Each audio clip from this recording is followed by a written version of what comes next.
మాయా చెట్టు మరియు బంగారు గుడ్డు. అనగనగా ఒక ఊరిలో రహీం అనే వ్యక్తి ఉండేవాడు. అతను ఒక చెట్టు కింద గుడ్లను అమ్ముకుంటూ బతికేవాడు. ప్రతిరోజు ఆ చెట్టుకు నీటిని కూడా పోసేవాడు. ఒకరోజు రహీం బండిపై గుడ్లు పెట్టి చెట్టు నీడన ఉండి అమ్ముతూ ఉంటాడు. అప్పుడు సేట్ చమన్లాల్ కొడుకు తన కారుతో బండిని ఢీకొని అక్కడ్నుంచి వెళ్ళిపోతాడు. పాపం రహీం బండి బోర్లా పడిపోతుంది. దీంతో సామానంతా కింద పడిపోతుంది. అరి భగవంతుడా, నా సామానంతా కింద పడేసి కారు కూడా ఆపకుండా వెళ్ళిపోతున్నాడు. ఒరేయ్ ఆగురా, ఆగు అని అనుకుంటూ రహీం సేట్ చమన్లాల్ దగ్గరికి వెళ్తాడు. సేటుగారు, మీ అబ్బాయి తన కారుతో నా బండిని ఢీకొట్టాడు. దానివల్ల నాకు చాలా నష్టం అయ్యింది సేటుగారు. ఎంత నష్టమైందో చెప్పు, నీకిప్పుడే ఇచ్చేస్తాను. 1500 రూపాయల కోడిగుడ్లన్నీ పాడైపోయాయి సేటుగారు. ఇదిగో డబ్బు తీసుకో. ఇంతలో చమన్లాల్ అల్లరి కొడుకు బంటి అక్కడికొస్తాడు. నాన్నగారు, ఈరోజు మీరు అతనికి డబ్బులిస్తే ఇక ఊరిలో ఉన్న ప్రతి ఒక్కరూ ప్రతి చిన్న విషయానికి డబ్బుల కోసం క్యూ కడతారు. ఈ విధంగా రహీంని బంటి తన ఇంటి నుంచి గెంటేస్తాడు. ఇక మరుసటి రోజు రహీం అదే చెట్టు కింద ఖాళీ చేతులతో కూర్చొని ఆలోచిస్తూ ఉంటాడు. రహీం చేతిలో చిల్లి గవ్వ కూడా ఉండదు. అమ్మడానికి గుడ్లు ఎక్కడి నుంచి తీసుకురాను అని బాధపడుతూ ఉంటాడు. ఇంతలో అతనికి ఎవరో పిలుస్తున్నట్టుగా వినిపిస్తోంది. రహీం, నాయనా రహీం. ఎవరు ఎవరు ఎవరు అని భయపడుతూ ఉంటాడు రహీం. వెనుకకు చూడు నాయనా. అలా అనగానే రహీం వెనక్కి తిరిగి చూస్తాడు. అక్కడ ఒక మాయా చెట్టు మాట్లాడుతూ ఉంటుంది. ఏమైంది నాయనా, ఎందుకు బాధపడుతున్నావ్? అవును, ఆ ఆకతాయి విధవ బంటి కారణంగా నా సామానంతా పాడైపోయింది. డబ్బులు కూడా ఇవ్వలేదు. ఇప్పుడు ఎక్కడి నుంచి గుడ్లు తీసుకొచ్చి అమ్మను? బాధపడకు నాయనా, ఇవిగో ఈ బంగారు గుడ్లను తీసుకో. వీటిని అమ్మి నీ భార్యా పిల్లలతో సుఖంగా ఉండు. వద్దు, నాకు ఒక బంగారు గుడ్డు చాలు. దానిని అమ్మి మరలా నా గుడ్ల వ్యాపారం చేసుకుంటాను. రహీం మాటలకు మాయా చెట్టు సంతోషపడుతుంది. రహీంకి ఒక అద్భుతమైన వరాన్ని కూడా ఇస్తోంది. అప్పుడు ఆ మాయా చెట్టు ఇలా అంటుంది. రహీం, ఈ బంగారపు గుడ్డు నుండి నిజమైన కోడిగుడ్లు వస్తాయి. వాటిని అమ్మి నీ కుటుంబంతో సంతోషంగా ఉండు. నాకు ఈ వరం ఇవ్వటానికి కారణం తెలుసుకోవచ్చా? నేనేం పుణ్యకార్యం చేశాను? నువ్వొక్కడవే తప్ప ఊరి వాళ్ళెవ్వరూ నాకు ఒక్కరోజు కూడా నీళ్లు పోయలేదు. అందుకని నీకీ వరమిస్తున్నాను. మాయా చెట్టు అలా అనగానే రహీం మనస్ఫూర్తిగా చెట్టుకు నమస్కరించి ఇంటికి వెళ్ళిపోతాడు. ఇక మరుసటి రోజు చెట్టు కింద రహీం వ్యాపారం చాలా బాగా జరుగుతుంది. ఇక సేట్ అతని కొడుకు కారులో వెళ్తూ వెళ్తూ రహీం యొక్క వ్యాపారం బాగా అవ్వడం చూస్తారు. అప్పుడు చమన్లాల్ తట్టుకోలేక ఇలా అంటాడు. వీడి దగ్గర ఇంత డబ్బు ఎక్కడి నుంచొచ్చింది? అప్పుడు బంటి తన తండ్రితో ఇలా అంటాడు. నాన్నగారు, వీడి దగ్గర బంగారపు గుడ్డు ఉందని ఊరంతా అనుకుంటున్నారు. నాకు వెంటనే ఆ బంగారు గుడ్డు కావాలి. అలాగా? అయితే నీకు ఆ గుడ్డు తప్పనిసరిగా ఇప్పిస్తాను. వెళ్దాం పదా. అలా అనుకొని చమన్లాల్ అతని కొడుకు బంటి రహీం ఇంటికి వెళ్ళి ఈ విధంగా అంటారు. ఒరేయ్ రహీం, నీ దగ్గర బంగారపు గుడ్డు ఉందంట కదా, అది మా అబ్బాయికిచ్చి నీకు ఎంత డబ్బు కావాలంటే అంత డబ్బు తీసుకో. లేదు సేటుగారు, నాకు ఏమీ వద్దు. నీకేమీ ఇవ్వలేను.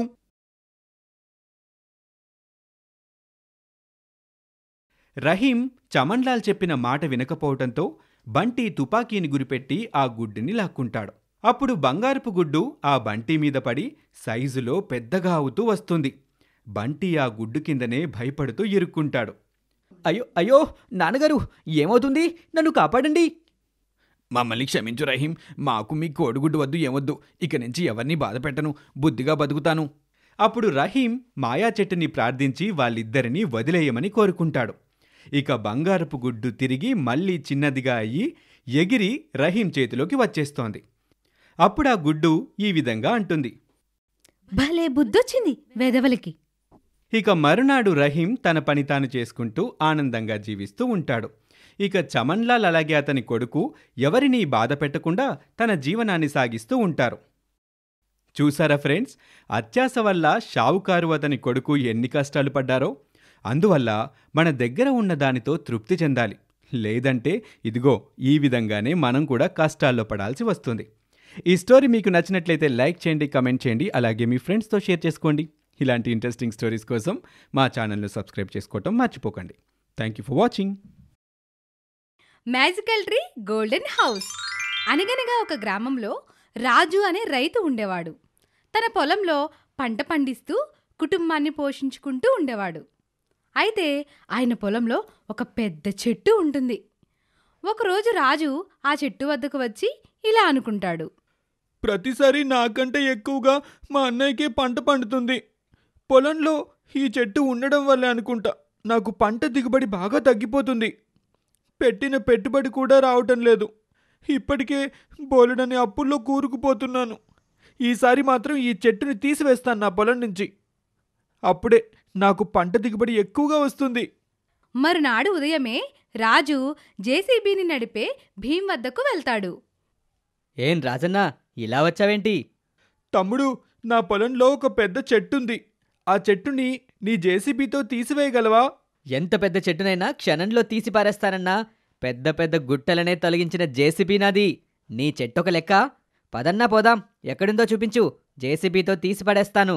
అలాగే తమ్ముడు, రా నేను చూపిస్తాను అంటూ జేసీబీని తీసుకొని చెట్టు వద్దకు వస్తాడు. భీం చెట్టును తీసివేసేందుకు ప్రయత్నం చేయగా అది అస్సలే కదలదు. ఆ తర్వాత చెట్టు ఒక్కసారిగా మాయమై మరో చోట ప్రత్యక్షమవుతుంది. దీంతో రాజు ఆశ్చర్యపోతాడు. అదేంటి, ఈ చెట్టు ఇలా మాయమైంది? ఇదెలా సాధ్యం? ఇది ఎన్నిసార్లు మాయమైనా సరే నేను మాత్రం అస్సలు ఊరుకోను. ఈరోజు నా పొలం నుంచి ఈ చెట్టుని ఎలాగైనా తీసి పారేస్తాను అంటూ జేసీబీని తీసుకొని ఆ చెట్టు వద్దకు వస్తారు రాజు అలాగే భీం. మళ్ళీ ప్రయత్నం చేయగా ఈసారి జేసీబీ మాయమైపోతుంది. అయ్యయ్యో, నా జేసీబీ మాయమైపోయింది. అమ్మో, ఇదేదో మాయ చెట్టులా ఉంది. నేను ఇక్కడే ఉంటే నన్ను కూడా మాయం చేసేస్తోంది. రాజన్న, నీకో దండం, నీ చెట్టుకో దండం. నేనిక్కడి నుంచి వెళ్ళిపోతాను అంటూ భీం అక్కడి నుంచి పారిపోతాడు. అప్పుడు ఆ చెట్టు ఇలా అంటుంది. రాజు, నా వల్లే నీకు పంట పండడం లేదా? ఎన్నో ఏళ్లుగా నేను ఇక్కడే ఉంటున్నా. నన్ను ఇక్కడే ఉండనివ్వు. నన్ను తీసివేయొద్దు. నీకేం కావాలో కోరుకో రాజు. ఏంటి, నేనేం కోరుకుంటే అది ఇస్తావా? రాజు, ఎందుకలా నవ్వుతున్నావు? నాకు కోపం తెప్పించకు. ఓహో, కోపం వస్తే ఏం చేస్తావు? నువ్వు నన్నేం చేయలేవు. నేనేం చేయలేనా? అయితే నా శక్తి ఏమిటో చూడు. నీకు ప్రాణవాయువుని ఇచ్చేది నేనే. అది ఇవ్వడం ఆపేస్తున్నా అని అనగానే ఒక్కసారిగా రాజు ఊపిరి ఆడక అటూ ఇటూ ఊగిపోతుంటాడు. అప్పుడు ఇలా అంటాడు. నన్ను క్షమించు, నా వల్ల కావటం లేదు. నేను చాలా అహంకారంగా ప్రవర్తించాను. నాకు ఊపిరి ఆగటం లేదు. ప్లీజ్ చెట్టు, నన్ను క్షమించు. రాజు, ఇప్పుడైనా తెలిసిందా నా శక్తి ఏమిటో? సరే, నేను ఉండడం వల్ల నీకు పంట నష్టం వస్తుంది కదా. ఇదిగో, నా పైన అందమైన ఇల్లు ఉంది. అందులో కావలసినంత ధనం కూడా ఉంది.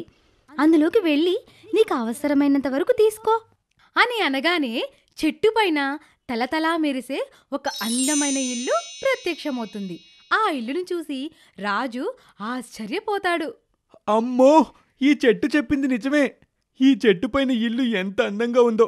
అందులోకి వెళ్ళి చూస్తాను అంటూ రాజు ఇంట్లోకి వెళ్ళి చూడగా గదిలో బోలెడంత ధనం అలాగే ఆభరణాలు కూడా కనిపిస్తాయి. తనకు ఏ మేరకైతే నష్టం జరుగుతుందో అంతవరకే అందులో నుంచి ధనం తీసుకొని బయటకు రాగానే ఇల్లు మాయమైపోతుంది. మరునాడు రాజు వద్దకు వాళ్ళ అన్నయ్య రాము వచ్చి ఇలా అంటాడు. ఎరా తమ్ముడు, ఆ చెట్టును తీసేసావా లేదా? దాన్ని ఎంత తొందరగా వీలైతే అంత తొందరగా పొలంలోంచి తీసేరా, లేకపోతే నీకు నష్టం వస్తూనే ఉంటుంది.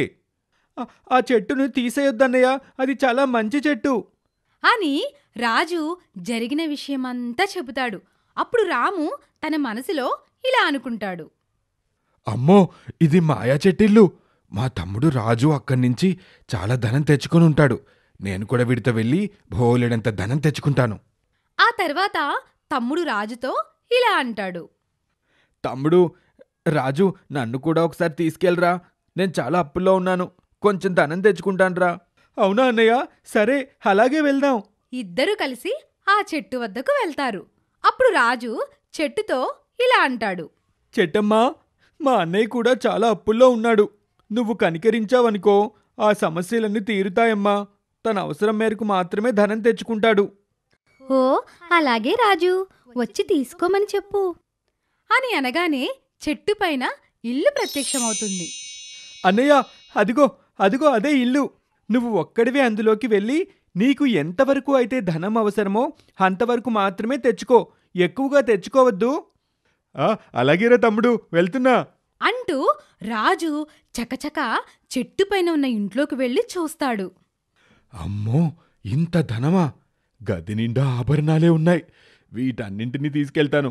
ఇక నేను జీవితాంతం పని చేయాల్సిన అవసరమే ఉండదు. చాటుగా తెచ్చుకున్న సంచిలో ధనం అలాగే ఆభరణాలు వేసుకొని కిందికి దిగుతాడు. అప్పుడు రాజు ఇలా అంటాడు. అరే, ఏమిటన్నయ్యా, ఈ సంచి నిండా ఎందుకు తీసుకొచ్చావు? అరే తమ్ముడు, నువ్వేం మాట్లాడుకో, నేను వెళ్తున్నాను, ఎవరైనా చూస్తారు అంటూ రాము చకచకా నడుస్తాడు. కొంత దూరం వెళ్ళిన తర్వాత ఆ సంచి చాలా బరువుగా మారుతుంది. రాము అస్సలే నడవలేకపోతాడు. అమ్మో, ఈ సంచి ఇంత బరువుగా మారిందేంటి? అయినా ధనం ఆభరణాలున్నాయి కదా, అందుకే ఇంత బరువు అయి ఉంటుంది. మెల్లగా నడుచుకుంటూ వెళ్ళి ఇంట్లో పెడతాడు. ఆ తర్వాత ఆ సంచిని తెరిచి చూడగా అందులో పెద్ద రాయి ఉంటుంది. అయ్యయ్యో, ఈ సంచిలోకి రాయలా వచ్చింది? ధనం ఆభరణాలు అన్నీ మాయమైపోయాయి. ఇదంతా నా వల్లే జరిగింది. ఇదంతా నా అత్యాస వల్లే జరిగింది. అవసరం మేరకే ధనం తెచ్చుకోవాలని నా తమ్ముడు చెప్పినా వినలేదు. అందుకే ఆ మాయ చెట్టు నాకిలా బుద్ధి చెప్పింది.